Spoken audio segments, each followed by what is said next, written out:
Welcome back to Pilgrims Walk. How are you all doing? I'm Mark, I'm a neutral, and we've got Reese and Chris back here. Fresh back from watching another loss to Bradford, but we're going to try and keep it positive this week, fellas. We're going to pick out all the good things that we saw in that Bradford game because we just can't keep every week having a moment. Hope you're doing well. Thank you very much for your company this week. We are going live this week as well if you're watching and getting the notification to join us. Right, keeping on the positives then, we might think about some other things in a second. But Reese, pick out the positives of that Bradford result. I think genuinely was a step in the right direction. Good. I really do think it was a step in the right direction. There's still massive question marks over an awful lot of the players. There's question marks over Cleverly and stuff. However, you're not going to perform a miracle overnight. We're not going to suddenly be world beaters and be beating a third in the league, second in the league, whatever they are, overnight. However, to compete against them when a number of weeks ago we just weren't competing against teams is a good step. And we put relatively a 90 minutes together. Um, once we fell behind, we looked a bit clueless at that point. But up until then, we seemed to sort of hold it together. We were all right defensively. Going forward was a lot better. Just sort of ran out of ideas by the end, and the changes didn't help. Cleverly only having one attack on the bench definitely didn't help. What that's all about, I do not know. And we had there were three centre backs on the bench for some absolutely unknown reason. So no, I do think it was a step in the right direction, and it was a much improved performance. They've got to do it again, and they've got to start scoring goals because that's the scary thing at the moment is just not scoring. Yeah. Where that's gone, I don't know.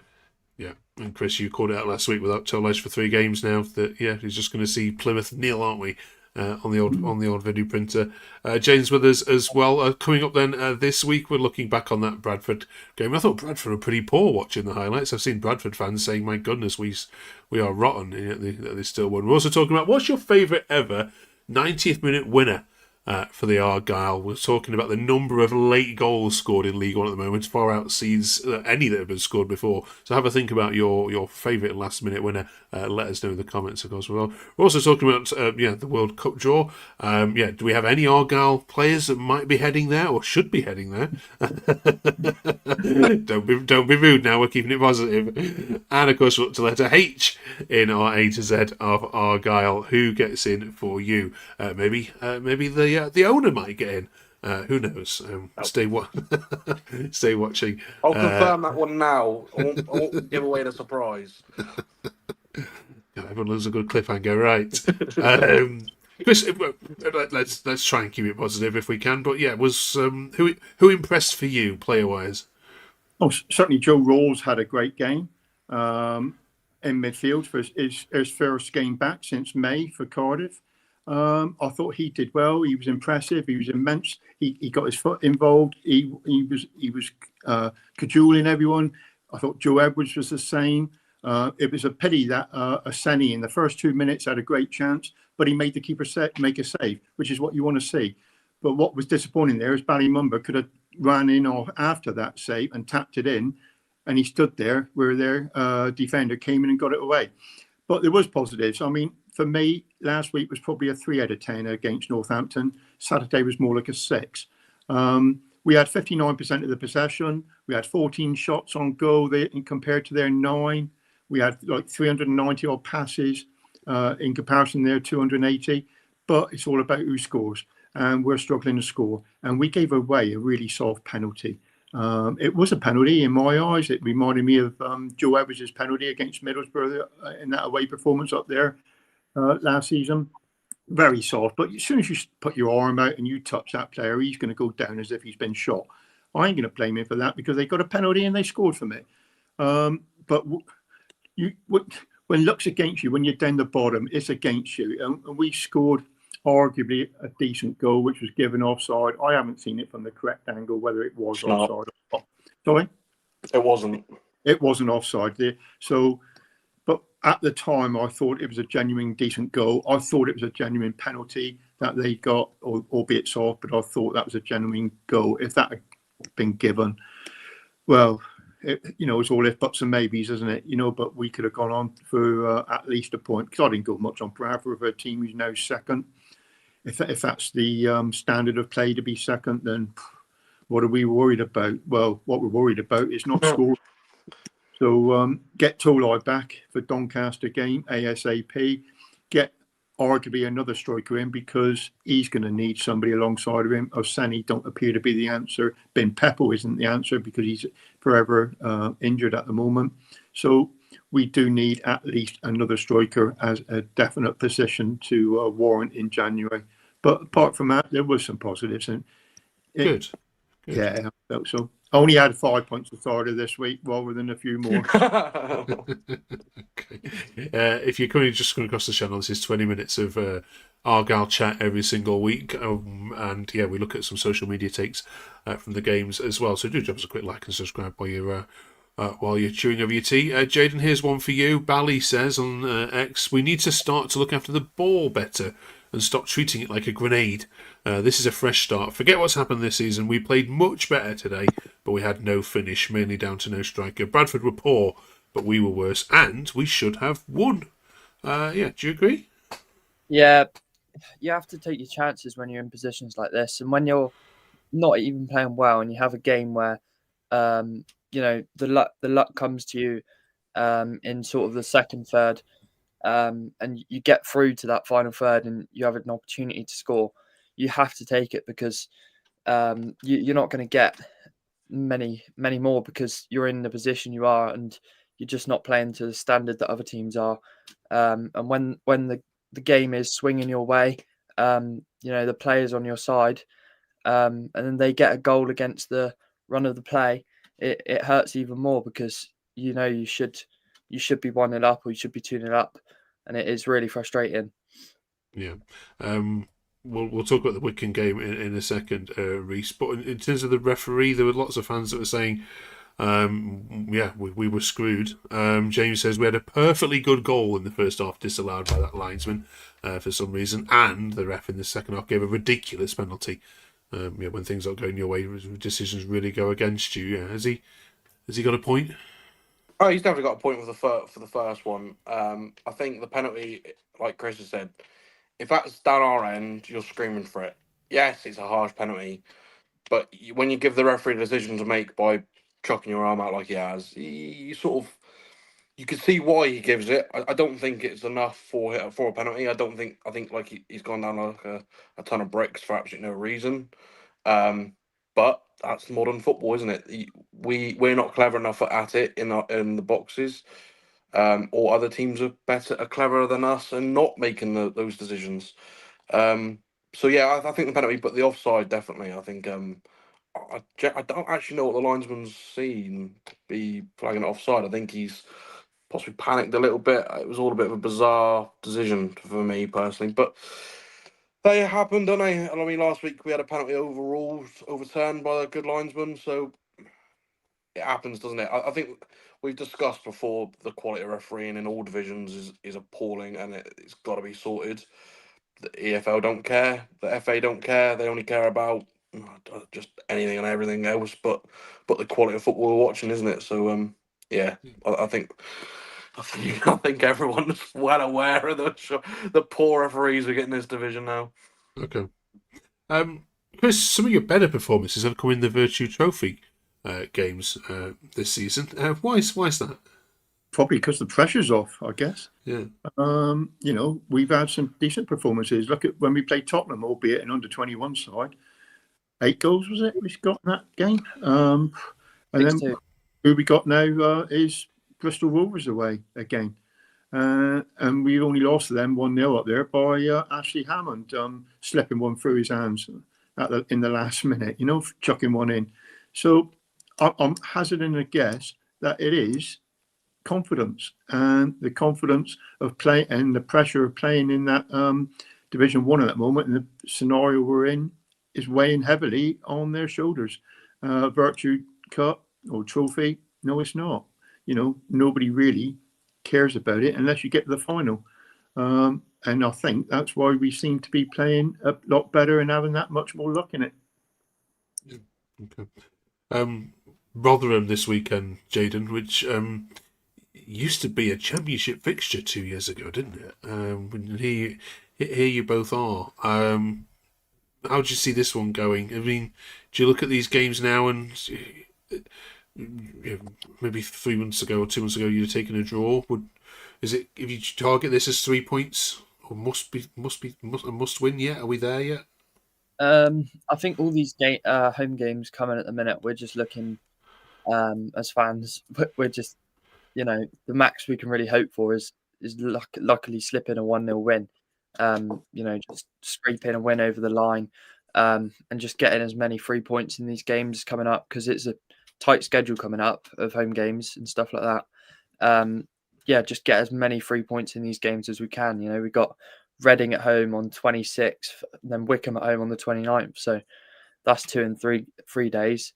All these games are just as important as each other, and we need to get as many points as we can out of this busy schedule. Yeah. Reece, how many points would you take out of the 2 this week then? Wickham away, who haven't lost. I think they're on the best undefeated run of the Championship at the moment, or one of them. League One, sorry. And Rotherham. Rotherham, who I saw earlier, I'm hoping it's true, else I've been stitched up here. But I think they're on the longest unbeaten run in the UK at the moment. After Arsenal lost at the weekend, which is concerning. Genuinely, I'll take 2 points with our current form. I really struggle to get myself. I really struggle to get myself up for the games at the moment, and sort of expecting a win. I sort of went into the game on Saturday expecting us to lose, and if we got a point out of it, that's a positive. It's sort of the way that my mental health was taken, going to a game expected to win and then coming away beating 4-0 or 3-0 or whatever, and it's like, yeah. So I think for me, as stupid as it sounds, I think the performances at the moment are more important. I know we are at that point, but as long as we keep in touch with people, I think that's the thing. If we start seeing signs of life again, then that's all right. But when it was 4 weeks ago and it was just, they were just turning up, they were getting off the coach, and they were probably getting back on the coach at the same time, it might as well, you would have got the same result. Yeah. I think it's as stupid as it is. If it's, as long as you sort of make an effort, if you're going to lose a game, you're going to lose a game. Saturday, you know what? We lost the game, making an effort. It was lack of quality. You can't have a go at those current players. That's not their fault. It's arguably Cleverly's fault, but it's the board's fault entirely. The whole lack of quality we've got in the squad at the moment. Yeah. But so I think if they don't crumble, if they sort of manage that side of things, if you concede early or whatever, and they don't crumble, that's again another step in the right direction. If we score, that's a massive step in the right direction. Who'd have thought we'd say this last year, when last year we were beating Sunderland 3-2 at home, and look where they are now. Yeah.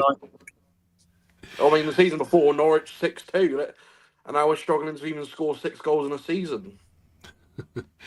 The good news is, Chris, slightly, that the Blackpool new manager bounce is now well and firmly over. They've now lost 2 out of 3. Peterborough's new manager bounce is over as well. They're back to losing again. Exeter are struggling, of course. Burton is struggling as well. Mansfield are on a bad one. So, this you aren't cut adrift by far on. You get to January, invests and put it right. That's the plan, yeah?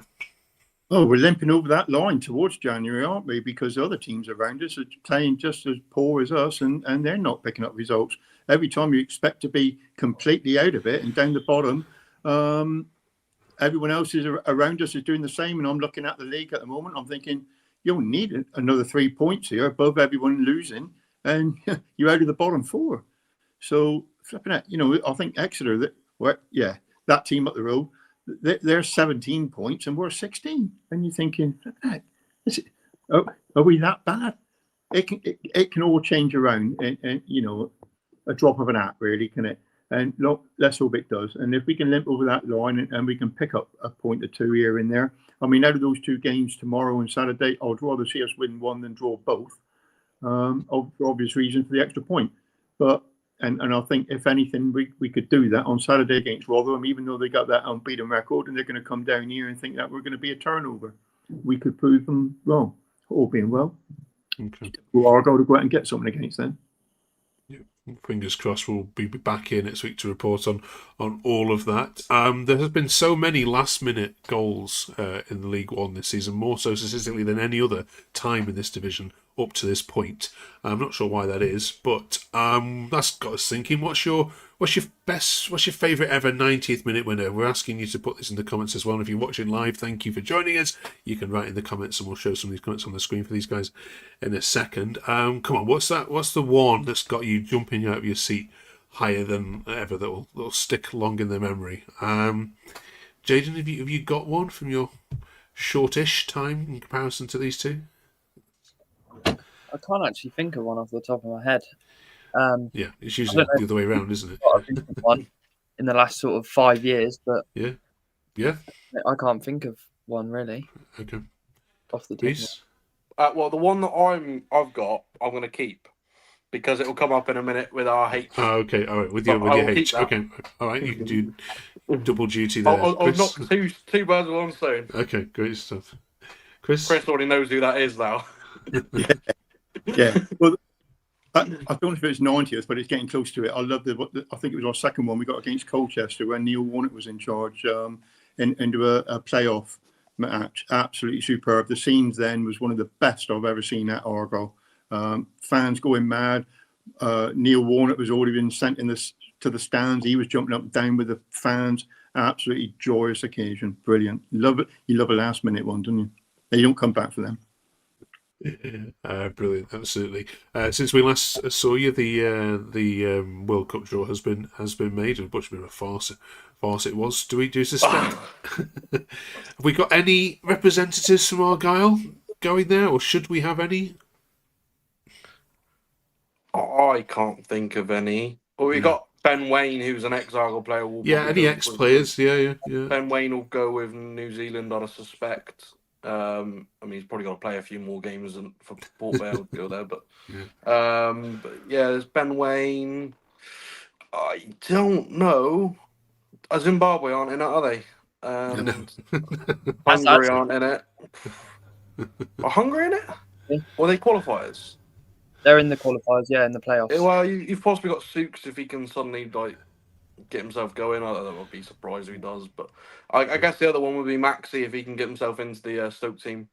Possibly go with Ukraine if they qualify. Yeah, good shouts. Yeah, do you think England can win it, Jaden? Or Sorry? Do you think England can win it? Well, you got to look at our run, don't you? I think we've got Norway, Scotland in there, and then Brazil, and then Argentina, and then Spain. What I'm predicting happens, I don't think if Argentina are in the semi-finals, I don't think we get past them. I'm not sure though. If we do, then we've definitely got a high chance of winning. But I don't know if we make it past Argentina. You wouldn't put it past them, would you? Randomly just beat Argentina and then lose to some random team in the final again. Scotland somehow gets to the final when we lose. Yeah, well, it's Portugal or Argentina in the semis, I think. Right. Yeah. Right. We found all the positives in that Bradford loss. Let's have a bit of fun with our A to Z. If you're just joining us, we've been doing the A to Z of Argyle over the last number of weeks. We're up to the letter H. And here's how it works. One player with a surname H or one event in our history, which definitely belongs in an encyclopedia of Argyle history. So then, Chris, do you want to kick this off? Yeah, I'd love to. To be fair, it was a really difficult one because I'd love to give these two a quick mention. Ron Hardy, 248 games, 74 goals in 5 years for us. Mick Heathcote, ex-captain, 95 to 2000, 235 appearances for us, 17 goals. Captained our team at Wembley, the only time we've been successful there. But the two legends, this next bloke I'm going to talk about quickly, if I can talk quickly. He would get in anyone's side, apart from the fact he's an H. And I'm going to say 1965 to 75, 441 appearances for Johnny Hoare. 17 goals, first ever substitute, believe it or not, for Argyle in a game against Cheltenham Athletic in 1965. He was captain, he was ex-manager, and in 1984 he led Argyle to the FA Cup semi-final against Watford at Villa Park, where unfortunately, if we had gone through, we played a certain blue team from Liverpool. but that didn't pan out. But having mentioned Johnny Orr, who's an absolute legend at the club, my nomination isn't them. It's Kevin Hodges. Kevin Hodges, 1978 to 92, all-time record appearances for the club. 620 appearances that man made for us. 87 goals. Right winger, never stopped running. Took effort whenever RG played. In 87 to 88, he was awarded a testimonial after 10 years against West Ham. That was his club he supported as a boy. Then in 92, he awarded a second testimonial after 15 years. First one was 10 years. Second one was 15 years. And that was against Luton. And then he went on to become the Argyle manager in 2000 and 2001. Became head coach of the under-18s in 2010. Head coach of the academy in 2012. And then he turned academy manager. In 2017, he was Argyle's academy director. Can we have anyone else other than Kevin Hodges? No. Okay. Cheers, Chris. I'd ask if you could beat that, Jaden, but yeah, can you? No, Ryan Hardy was mine initially. What a player for us. The last sort of 5 years has probably been our best servant since, well, obviously Joe Edwards and all that kind of group, but probably our best servant, especially up front, since Graham Carey left. Just so many important goals for us. Obviously, massively helped us to get where we are now, to the Championship. So, Ryan Hardy, it's a big shame he's not quite working out at Wrexham and he's not getting the game time that he deserves. Okay. Go on then, Reese. Hit us with the double header. Well, H is actually a lot easier than G. I would like to put that in there. So I've got two, actually. I was expecting Chris to get one of them as well. So I'll start with my other one. So Hungarian joined at the same time, I think, as Christian Timar.